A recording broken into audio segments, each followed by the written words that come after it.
अरे सारा बिहार हमारा परिवार। और दूसरी बात कि निश्चय नीतीश, निश्चित विकास, न्याय के साथ तरक्की, और नीतीश की बात पक्की। बात पक्की होती आप लोगों को भी दिख रही है। भले ही एग्जिट पोल पे खुश कुछ लोग हो रहे थे, केक काटकर खुशियां मना रहे थे, लेकिन आज सूरत बदली हुई दिख रही है।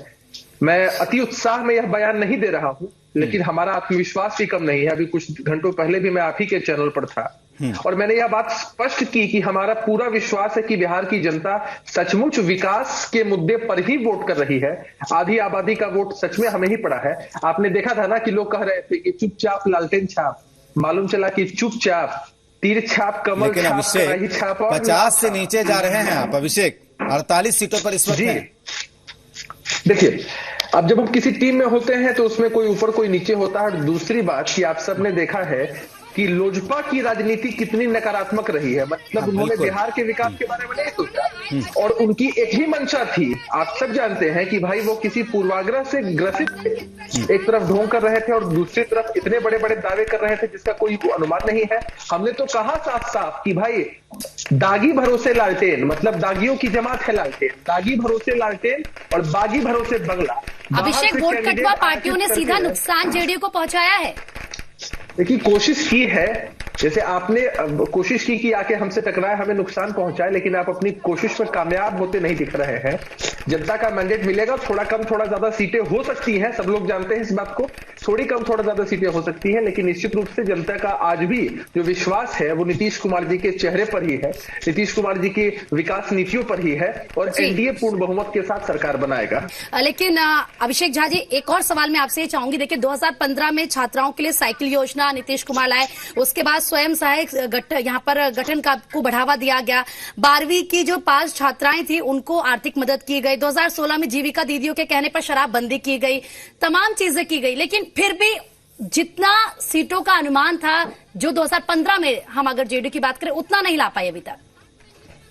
देखिए, अभी तो काउंटिंग चल रही है, बहुत सारी सीट्स पर हम लोग टफ फाइट में है। हम लोग पूरी तरीके से आशान्वित है कि निश्चित रूप से हमारा जो आंकड़ा है वो बढ़ेगा ही बढ़ेगा और एक बार जब रिजल्ट आ जाएगा तब हम आकलन कर पाएंगे कि भाई पिछली बार हम कितनी सीटों पर लड़े थे, कितनी सीटें जीत पाए थे। इस बार अगर उतनी सीटें नहीं जीत पा रहे हैं या अधिक सीटें जीत पा रहे हैं तो हम एक पूरा इसका विश्लेषण करेंगे, पूरा एक कारण आत्मचिंतन, आत्ममंथन करके जारी करेंगे कि भाई क्यों ऐसा हुआ हमारे साथ। बिल्कुल अभिषेक, इसे चुनौती हम कड़ी कैसे स्वीकार करें। एग्जिट पोल्स के हिसाब से कांटे की टक्कर दिख रही थी, इतनी सीटें दिख रही थी। लगातार आप देख रहे हैं कि रुझान जब नतीजों में तब्दील हो रहे हैं तो इनके कैंडिडेट्स पीछे हो रहे हैं, हार रहे हैं। अब्दुल बारी सिद्दीकी जैसे कद्दावर नेता हार गए। राजेश जी, आपको याद है ना कि एक वीडियो रिलीज हुआ था जिसमें अब्दुल यादव पीछे चल रहे हैं। बिल्कुल मोदी से वही मैं कह रहा हूँ। एक इंस्टेंस को जरा याद करिए, आपको भी याद होगा कि अब्दुल बारी सिद्दीकी जी का एक वीडियो जरा वायरल हुआ था जिसमें सुशील कुमार मोदी जी से कह रहे थे कि भाई आपका तो गारंटी है, हमारा कोई गारंटी है। क्या गलत कहा था? जमीनी नेता तो है ही वो बात अलग है कि आरजेडी में तेजस्वी यादव जी के चक्कर में सभी शीर्ष नेताओं को दरकिनार किया गया है। वो जमीनी हकीकत से तो बेचारे वाकिफ थे ही। आज क्या हुआ, इतने कद्दावर नेता की हार हुई।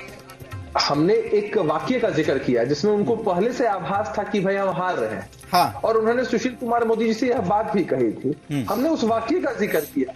बाकी तो चुनाव में हार जीत लगी रहती है, लेकिन किसी इंसान को पहले से इस बात का आभास था और वो किसी पार्टी के बड़े कद्दावर नेता है और ऑपोजिशन पार्टी दूसरी पार्टी से कह रहे हैं साफ साफ, जो उनके सामने खड़े हैं उसके सामने अपना दर्द जाहिर कर रहे हैं। मैं उस बात पे आपका ध्यान लेकर जा रहा था कि युवा सोच के बारे में जो लोग दम्भ भर रहे थे, अगर सचमुच इतनी ताकत होती तो फिर आंधी तो कुछ और ही आनी थी।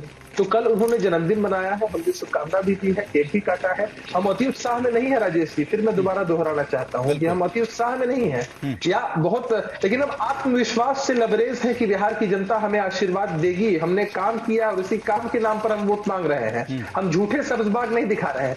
मुझे तो कभी कभी ऐसा लगता है बिल्कुल कि जैसे आपने भी देखा होगा, कोई सामने से आपको कोई प्रोडक्ट सेल करने के लिए आए और एक जेन्युइन प्राइस बोले तो उसमें बार्गेनिंग हो सकती है, लेकिन एकदम अतिशयोक्ति कर दे, एकदम बड़ी बड़ी बातें कर दे तो आप उससे कंफर्म वो चीज नहीं लेते हैं, कहते हैं नहीं नहीं झूठा है ये। तो कहीं ये मुझे लग रहा है कि सेल्फ गोल ना हो गया हो 10 लाख नौकरियों का वायदा, कि लोग समझ गए कि बाप रे सच में ये झूठे हैं ये तो।